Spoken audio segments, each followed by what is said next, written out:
de Sam Simons, blessé, peut-être blessé jusqu'à la fin de la saison. On est reparti de nouveau sur le fermé. Encore une fois. Et attention à Henry Slade, on sait qu'il est capable de tout. Le magicien, le centre international anglais aujourd'hui, aligné à l'ouverture. Et voilà, les efforts d'Exeter ont fini par payer. Et la conclusion, elle est pour Sam Skinner, l'ancienne internationale des moins de 20 en Angleterre. Et Exeter qui se relance complètement dans cette partie. Un très bel essai de Sam Skinner et celui qui a fait la différence encore une fois, c'est Henry Slade. Je vous le disais, c'est un véritable magicien. Vous allez voir au moment où le numéro 10 va prendre le ballon, l'accélération est absolument magnifique et réussit à conserver le ballon. Et derrière, on peut enchaîner avec Sam Maunder. Et donc Sam Skinner qui conclut. Les deux Sam pour cet essai d'Exeter. Et le score est désormais de 10-8, plus que 2 points d'avance pour les Saracens avant la transformation.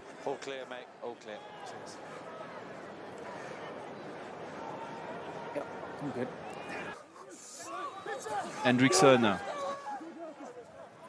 Stoppé lui aussi. Oh, attention! Ouais, voilà, ça va passer. Je vous le disais, les ailiers dans cette équipe sont redoutables. Et quand ce n'est pas au Flaherty, c'est Oli Woodburn.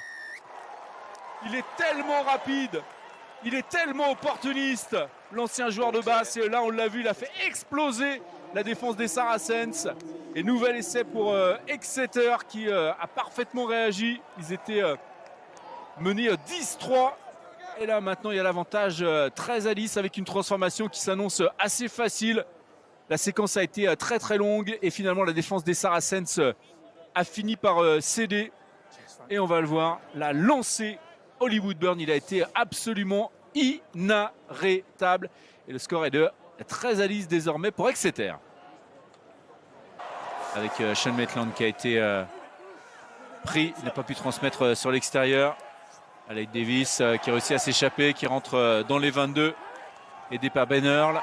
Et attention, voilà, ça y est, l'intervalle a été pris. On va avoir l'essai pour les Saracens qui sont en train de faire un début de seconde période absolument canon. C'est Sean Maitland, l'ailier, l'ancien des London Irish et des Glasgow Warriors qui conclut.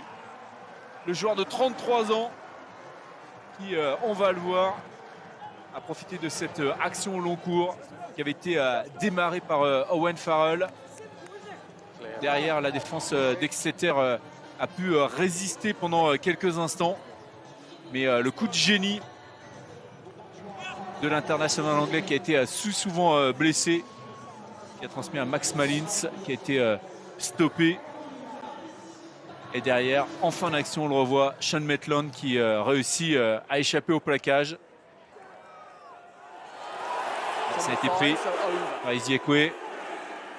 C'est à 2,01 m et derrière, ils sont impitoyables en ce moment, les Saracens, avec le groupé pénétrant qui progresse de manière irrémédiable.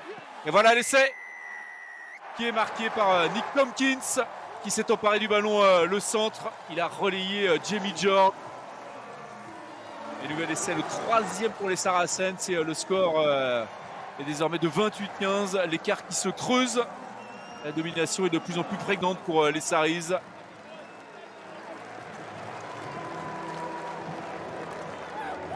Superbe action collective là, conclue par Tompkins. L'international gallois. Les arbitres sont en train de se parler en disant qu'il n'y a absolument aucun problème. Tout est correct. C'est pris par Segun. Il n'était pas sur la feuille de match, mais là, il est en train de faire des merveilles, Segun.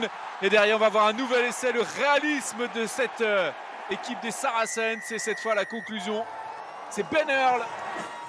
Et c'est le point de bonus offensif pour les Saracens sur cet essai de Earl et cette échappée de Segun qui venait d'entrer quelques instants plus tôt. Et l'addition commence à être très très salée pour Rob Baxter et Exeter. Le score est désormais de 36-15. Il a récupéré la chandelle et là il est parti comme une fusée. Démarrage stratosphérique de Segun. Et derrière il a toute la lucidité. Et il prend son temps pour transmettre à Ben Earl, l'international anglais. Et la conclusion est simple pour le flanqueur. Et maintenant 21 points d'avance pour les Saracens qui se détachent de plus en plus dans ce match et qui obtiennent le bonus offensif. Jacques Vermeulen, toujours aussi courageux. L'une des marques de fabrique de ce joueur sud-africain, comme beaucoup de joueurs de cette nationalité.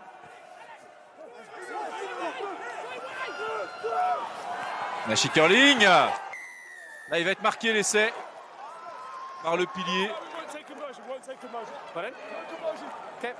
Ah non, finalement, c'est Stu Townsend qui a été là au dernier moment, qui a réussi à poser ce ballon. Le demi-mêlée remplaçant.